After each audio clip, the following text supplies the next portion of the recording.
full analysis, and then dampening down a viewpoint that was inconvenient to me. So this is a real struggle, and I wouldn't want to say that you get it right, but I think all you can do is invite people into this process, build the best case for it that you can, talk about your own struggles with it, but talk about how for you it's helped you take informed actions and informed decisions and make better choices, and lead them into it in as non-threatening a way as possible, and then ultimately say, okay, now it's up to you. And if someone chooses not to accept the invitation, I really don't think you can do much more than that. You can't position someone into a critical pose. I mean, it's just this kind of contradiction in terms to me. But it's very, very difficult. But it's predictable. And I think in a less extreme case, whenever you move people from a dualistic way of thinking, well, there's a right answer and a wrong answer, a right way of thinking, a wrong way of thinking, a right way of doing this, wrong way of doing this. Whenever you ask them to acknowledge contextuality and say, well, sometimes that right way isn't as right as you think it is, and sometimes the wrong way has some merits attached to it under these circumstances, you know, people are going to resist that. That's just going to, as any cognitive or developmental psychologist will tell you, that's a very hard transition for people to make, and I don't think it's necessarily correlated with age. I know a lot of people my age who can't make that transition and probably will never make the transition, so I wouldn't want to say that critical thinking is something that becomes easier with longevity. In some ways you could argue it becomes more difficult. Yes? You mentioned cultural suicide. Yes. And I'm intrigued by that. And my question is, how do you help educate students on getting involved in critical thinking and then respecting others once they're Right. using that? Right. I think it not only happens if they go home to a previous environment, Right. but even discussions with others. So how Right. do you educate students to critically think and respect others? There are two ways I would handle this.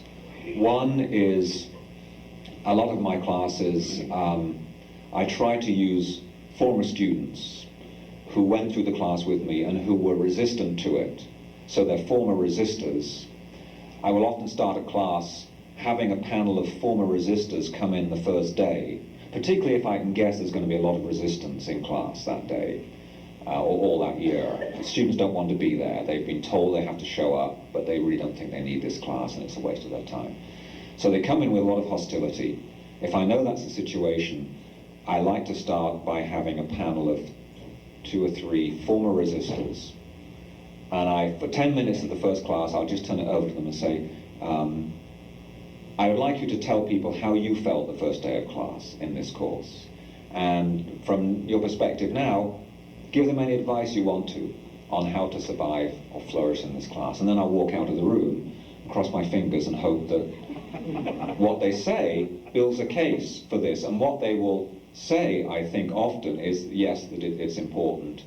But they will talk about one of the problems in this class is, they may not use the word cultural suicide, but they'll say talking to friends about, and other students who are not taking the class, about what you're doing in the class, and have those other students misunderstand it or feel intimidated or feel betrayed. So the former students will name this problem even before I mention it.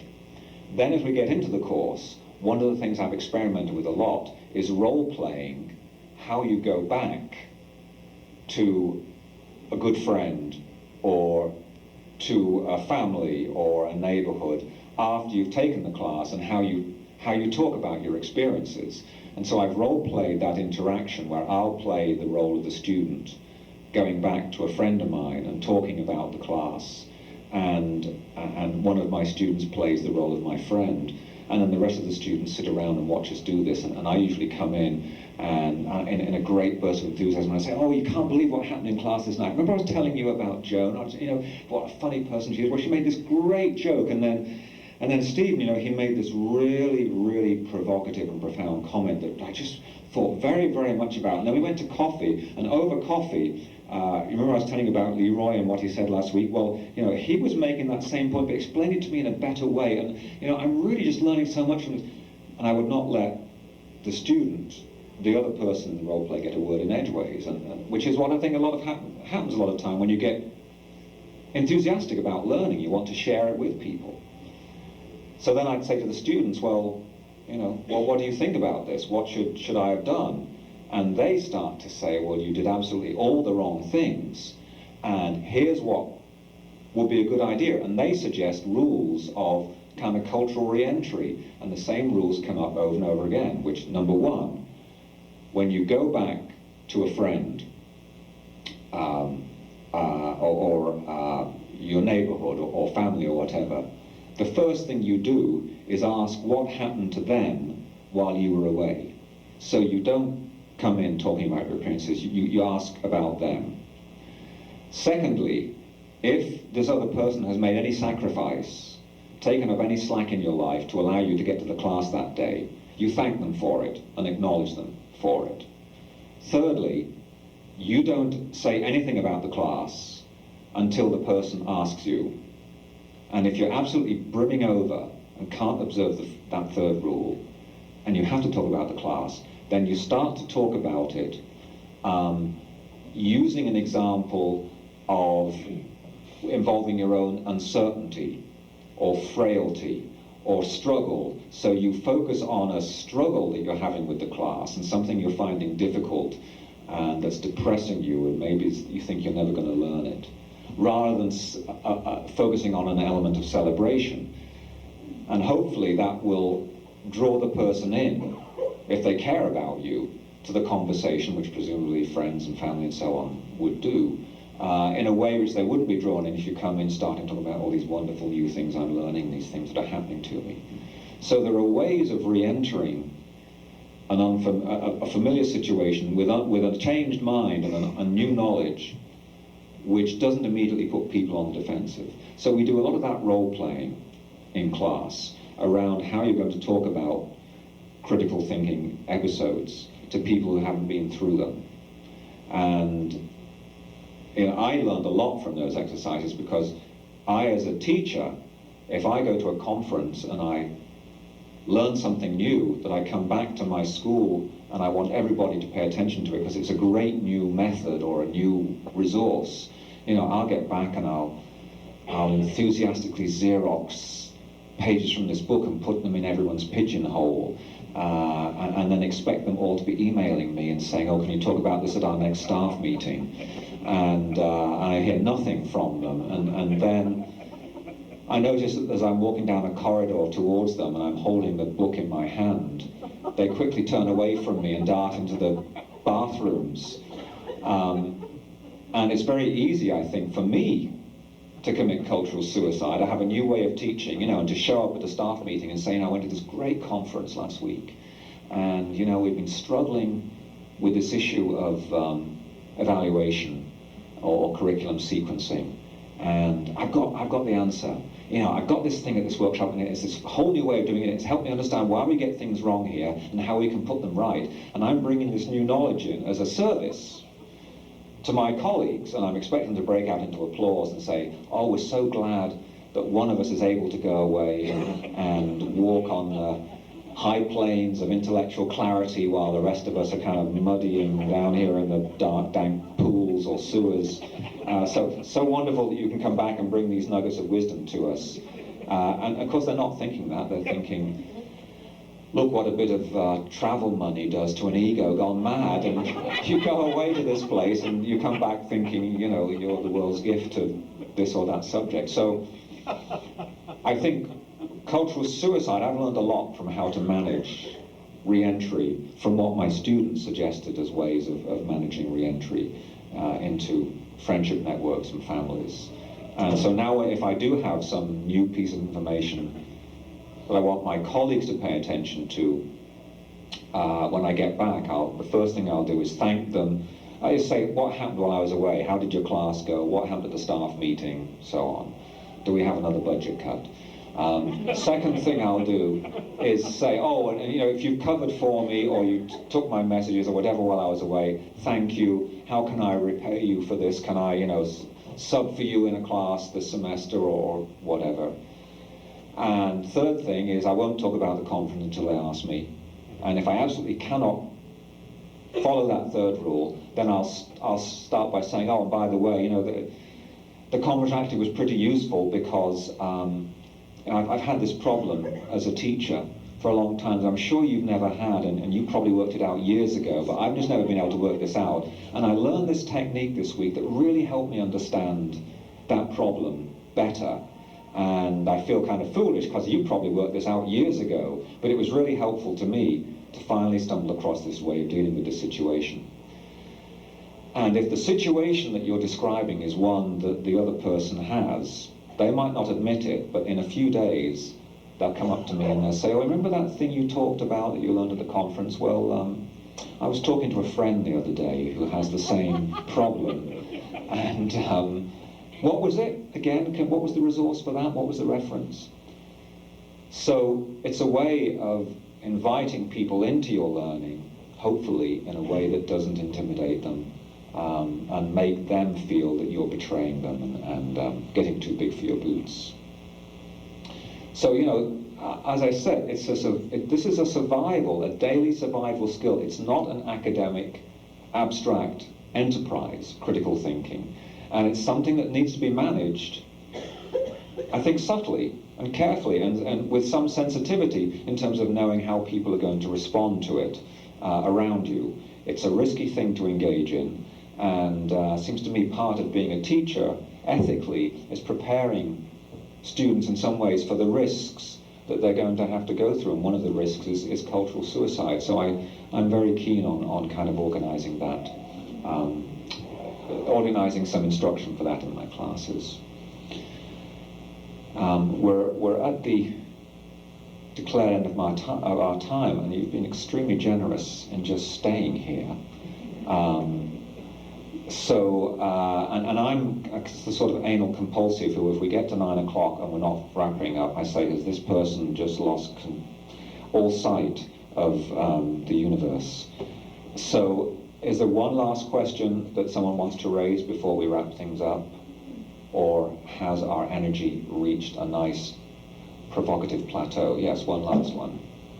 In a classroom setting, I mean, you have this group of students that you're bargaining with them. You're asking them for commitment to learn something completely different. And, you know, their minimum commitment is they learn the equations or they learn the theories or whatever. How can you illustrate maybe the payoff of critical thinking? If you say, if you can commit to this, what's the payoff? Right. I think one of the best ways that I find in doing that is that the panel of former resistors often does it for me. And so they'll come in and they say, when I was told I had to take this class, I thought it was a just complete waste of my time, and I was very hostile, and you know, the students who I'll invite back to be on the panel are people who, as soon as I start talking, they put a Walkman on, you know, or they open up the sports pages right in front of me, or they'll spend the whole time just kind of leaning back in their chairs with their eyes closed, or looking at the ceiling, or passing notes, or, you know, talking constantly. So there's lots of ways that this clear lack of commitment can be shown. And if one of those students subsequently comes to me and says, if I didn't know what I learned to do in your class, I never would have made it through my sophomore year or my junior year, or at work this week I would have done something which would have brought a lawsuit down on the hospital or on the company, or would have got me fired or whatever, then I'll say, oh, thank you for saying that to me. Can I have your phone number, and would you be willing to come back and be part of a first day panel? So I think a lot of that building a case is down to former resistors, because I think current students are very skeptical about me saying, trust me, this is good for you, you can use it. They won't believe me. They will believe formerly hostile resistors. And then the second thing I would be thinking of is there some way, particularly if this class is to a clear career path. Some way that I can bolster my argument that this skill is a basic necessity, a basic professional practitioner requirement in your field of chosen work. If I can have some kind of real-life illustration of that, either by people coming into the classroom and talking about, if you can't do this, you're never going to make it, or maybe some video evidence of it if I can't have that, or best of all, if I can take them to a real-life work site, which is very difficult logistic to arrange, especially if I have a class of 100 plus. You know, that's really tough. But somehow, if I can, because I do believe that critical thinking is a survival skill which helps us take informed actions.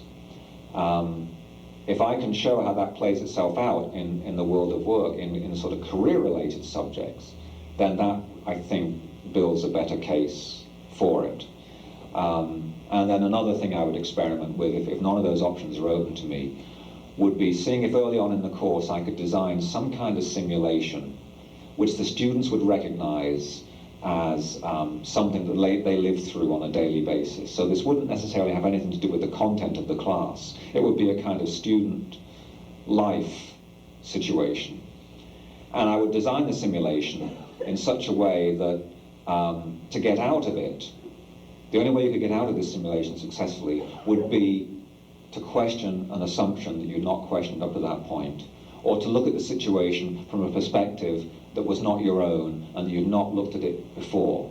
Maybe it would be the perspective of another friend or someone else involved in the simulation. And I would hope that the simulation would build a case as to why critical thinking was good for them. But I also know that even after I've done all this, there will still be a hard core of people who will remain fundamentally unconvinced. And then my task is to say, okay, I mustn't get sucked into pouring all my energy into that hardcore minority, which is a real temptation, because I start to say to myself, I know I'm a good teacher if by the end of the semester I convince these 3 or 4 people to become so enamored of critical thinking that they'll go out and tell all their friends to take this class, and they'll write in their evaluations, this was the most transformative experience I've ever had as a student here at Iowa State or whatever. And that's an unrealistic expectation. It's not going to happen. So what I try and do then is say, okay, I need to kind of cut this umbilical cord and focus on those who are hopefully relatively teachable. And if you're not outrightly hostile, to me, you're relatively teachable. That's my definition of relatively teachable, is a lack of complete and utter contempt and outright hostility. If I don't have that, I sort of feel I'm ahead of the game.